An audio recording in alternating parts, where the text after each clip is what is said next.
Hello everyone, welcome and welcome back. I'm super excited that you're here again. If you're new here, welcome, and if you're returning, thank you for always watching my videos.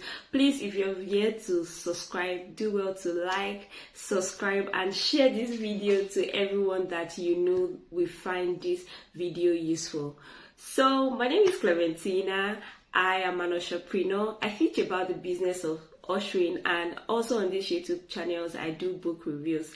But today we're going to be looking at something very interesting, and I've titled this particular video 10 things I will do if I were starting my ushering business now. So let's get right into it. The very first thing I'm going to be doing if I were starting my ushering business now is that I'm going to buy, read, and solve the exercises in this book titled Profitable Usherpreneur: How to Start and Grow a Successful Ushering Business.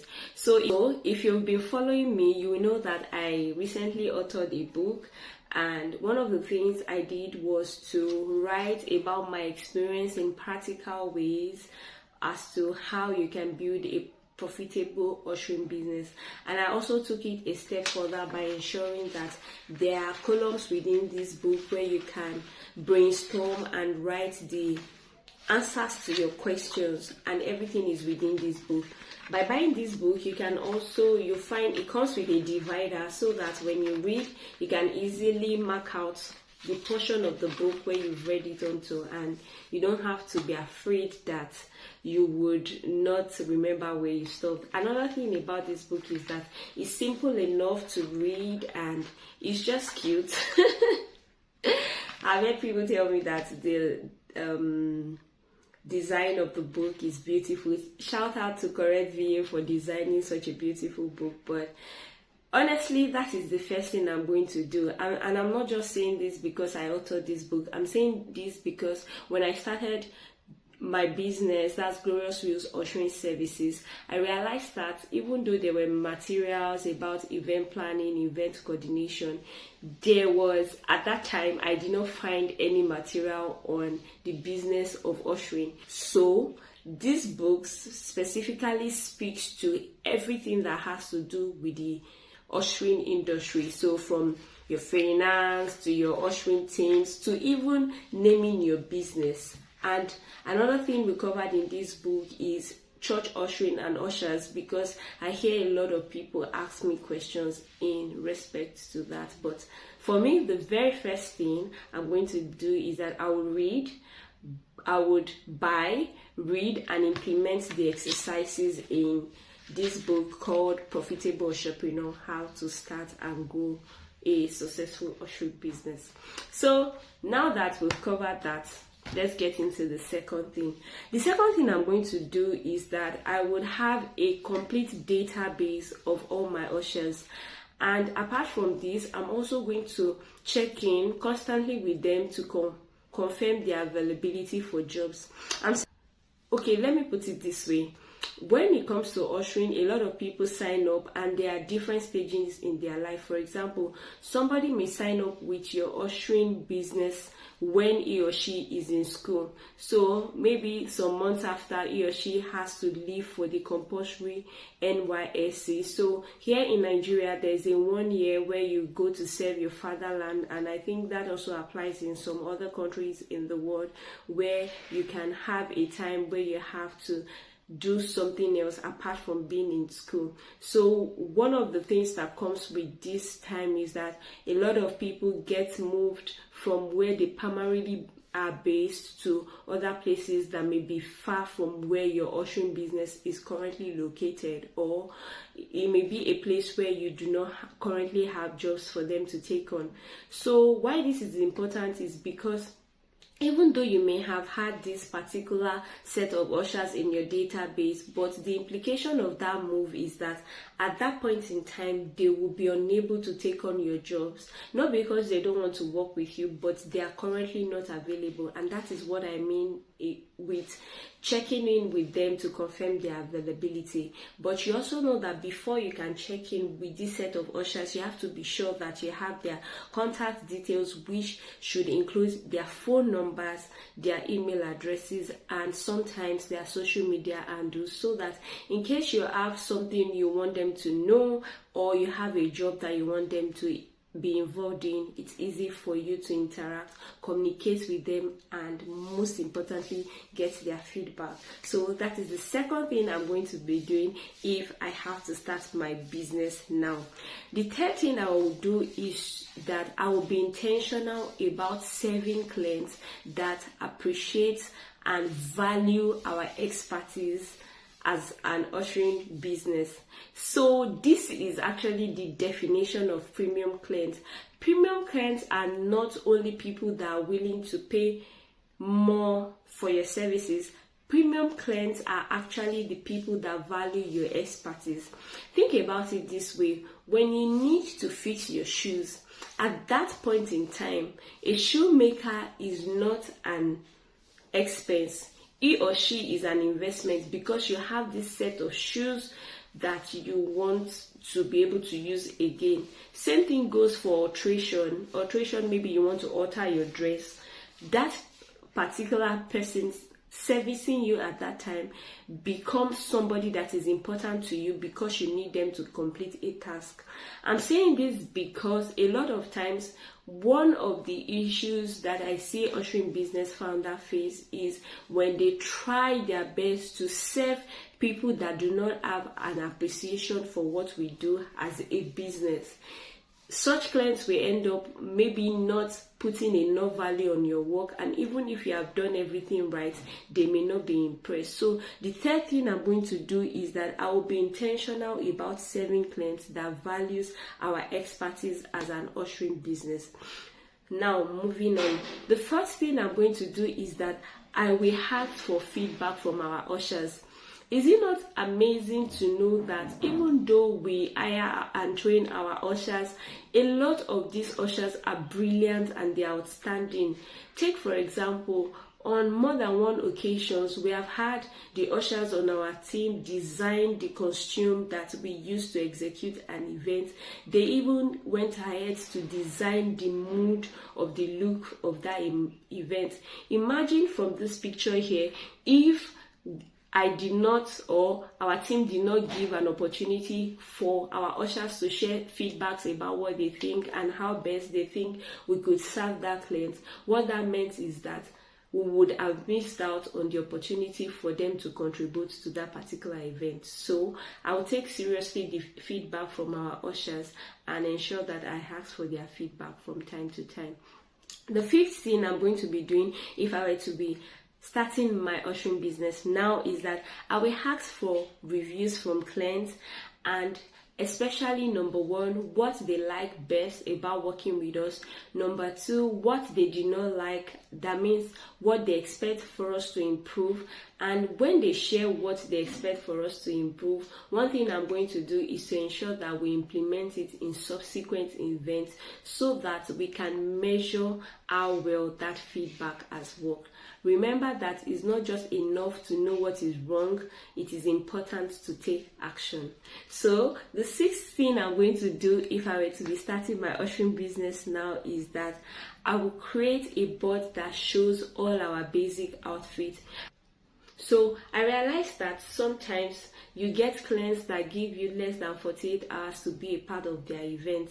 Imagine that your ushering business don't have basics, that's basic uniform, and your team of ushers are not aware of these uniforms. What will end up happening is that even though you have a team of ushers to do the job, they may not be compliant. So for example, if it was, let's say, if it was a tech event and you want them to have that tech look, which may include them showing up in a particular color of sneakers, if prior to them joining your organization, or after they have joined the organization and you train them, you let them know that, oh, they should at least invest in that particular sneakers.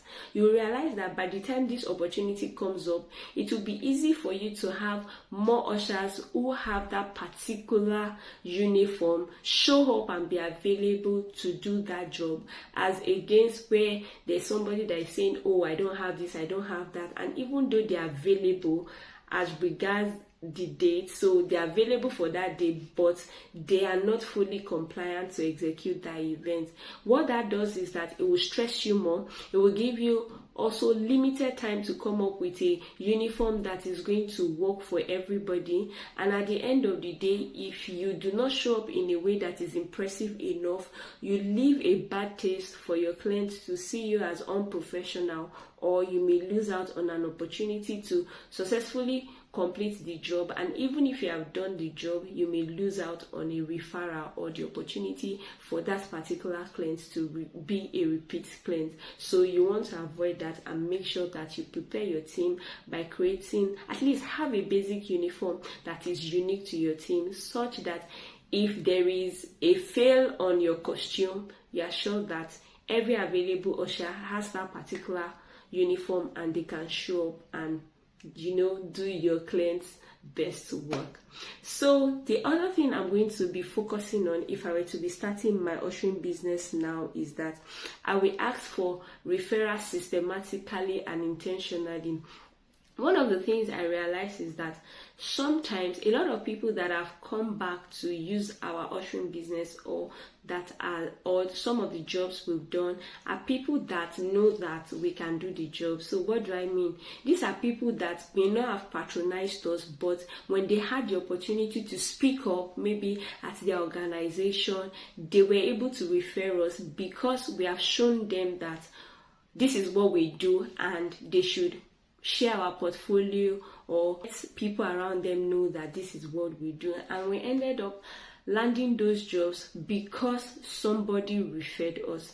So I want to say here that there is nothing wrong in you asking for referrals, even though you have people around you who may not be readily in a position to use your business, but you should be intentional about asking them to recommend and refer your business. Another way you can use this particular tip is to ensure that when you have to send out emails, you find a way. It could be a footnote, or when you're sending out your quote, to say refer us, or we are available to do your business. Tell somebody about our business. It's as simple as that. Tell somebody about our business. That could just be a one-liner in every of your posts, or every of your comments, or every of your emails, to remind people to refer your business. And who knows who would see that and consider you for your next job. So the other thing I'm going to be doing if I were to start my ushering business now is that I will write down everything that pertains to our income. One of the things I see that a lot of ushering business founders struggle with is pricing.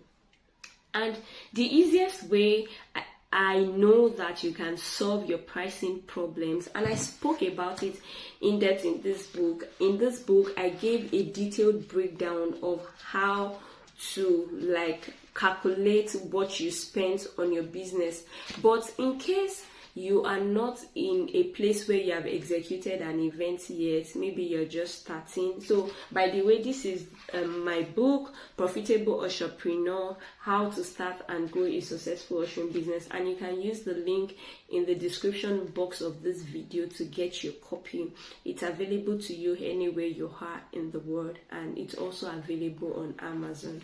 So what I will do is that anytime I get an opportunity to do an event or plan for our ushers to be in an event, I'm going to make sure that I write down in details everything we spent for that event. And when I say write down in details, I'm talking about internet bills.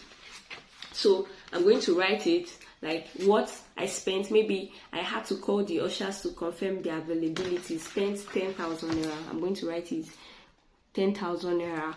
costume, maybe I went to the market to shop for the clothes. I'm going to write how much I bought the clothes, the transportation allowance that took me from my location to the market, to and fro. I'm going to write it down. If there's any other cost I incur in the process of completing that particular ushering project, I'm going to write it down. At the end of the day, what you will realize is that when you write down everything and you had the amount you want to pay your ushers, it's easier for you to charge your clients because you can see everything you're spending on. So for example, if you look at this particular pricing based scenario in the book, we already stated it like ushers pay this particular amount, costume cost us this amount, and that way if you sum it up and you see already how much you have spent, you can easily determine the profit margin you want for your business and add it up so that you can send an invoice or a quote that will cover all your expenses for your clients. So this is a sure way to ensure that you never underprice and never undercharge in your ushering business. I hope this helps. The next point I'm going to be talking about is that I will never give up. A lot of times there will be seasons in the business, and it's important that you don't give up. You realize that if you do not give up, eventually this right set of people, the type of clients you want for your business, will find you and they will be more than happy to do business with you. But imagine if you have ever sold anything before, or if you have ever done anything once and you stopped doing it, and somebody reaches out to you to say, oh, can you do this for me? And you're like, okay, I no longer do the business again. I'm not saying that you cannot move on from your business. I'm just saying that if you have committed to building a profitable ushering business, then it's important that you do not give up. All right. So another thing I'm going to be considering for my ushering business is that I will make sure that I register my ushering business, because it makes me not just professional, but it also ensures that people take the business seriously. That way I could operate in the country of the location I am in, and I am not afraid that even the ushers I want to employ in my business would be skeptical about joining my ushering team. And lastly, I'm going to be adding this bonus point, which will be the 11th point, because you've come along with me on this particular video. What I'm going to be adding is that I will never pass off an opportunity to develop myself, invest in myself, read, learn, and learn from others. One of the things I think we underestimate is the power of adapting things that work in other industry to ourselves. Sometimes you can see a concept somewhere. It could be in a related industry. Take for example the air hostessing industry. Even though we do not play in the same industry per se, but there's a lot you can learn from that industry, and you can gradually incorporate it to level up your ushering business. And it's not limited to that. Like I said, it could be a similar industry or a different industry. It could be from a book like this. It could be from a book like the Profitable Usherpreneur book. It could be from other books, just service business based books generally, or the way other people are running their business. So in all, these are the 11 things I'm going to pay attention to if I were to be starting my ushering business now. And I must say that it's been an absolute pleasure being an ushering business founder. This business has given me the opportunity to have access to events I would never have gotten invited to if I wasn't an ushering business founder. It has given me the opportunity to meet people and to train people all over the world. I've spoken to people in South Africa, Jamaica, Ivory Coast, Kenya, just because I'm doing my ushering business. And it has also given me the opportunity to meet a group of people, like beautiful ushers, brilliant male and female people that I would never have met if not that I started my ushering business. So I would like to encourage you, if you're starting or if you have already started your ushering business, which of these things have you done, which of these things have you not done, and which of these things will you be implementing. Do it to chat with me in the comment section. And if you like to get your copy of Profitable Usherpreneur book, How to Start and Grow a Successful Ushering Business, I'm happy to send one your way, and you can use the link in the description box of this video to grab your copy. Do not forget to like, subscribe, and share this video. Thank you, and see you in the next one. Bye for now.